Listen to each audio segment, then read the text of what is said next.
When Tookie Williams, the notorious co-founder of the Crips, was sentenced to death, he thought his life was over. But within the cold concrete walls of San Quentin, he discovered an unexpected path to redemption through bodybuilding.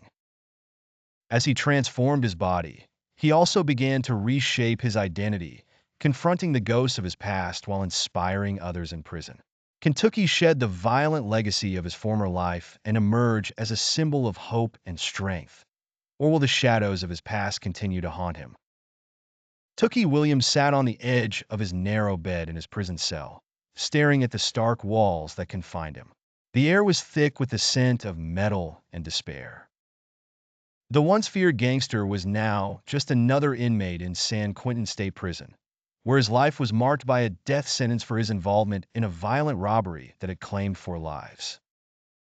The clang of metal doors echoed through the corridors, a constant reminder of the life he had chosen. The shadows of his past loomed large, and Tookie felt the weight of his choices pressing down on him.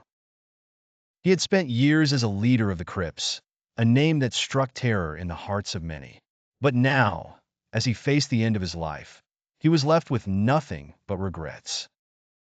One day, while pacing in the prison yard, Tookie noticed a group of inmates gathered around a makeshift gym.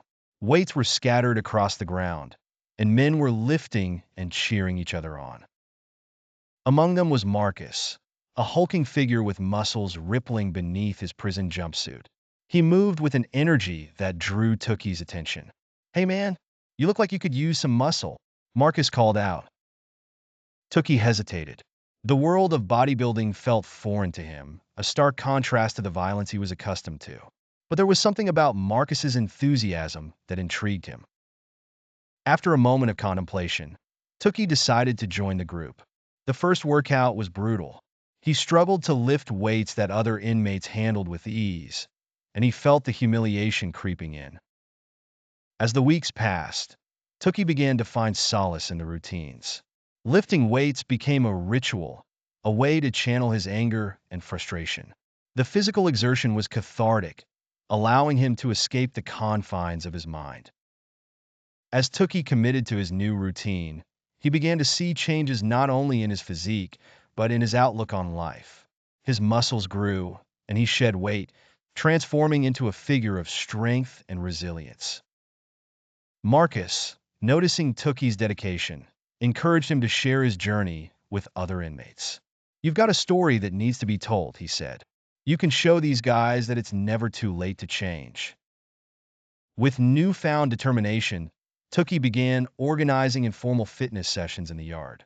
He invited inmates to join him, sharing not only workouts but also stories of struggle and resilience.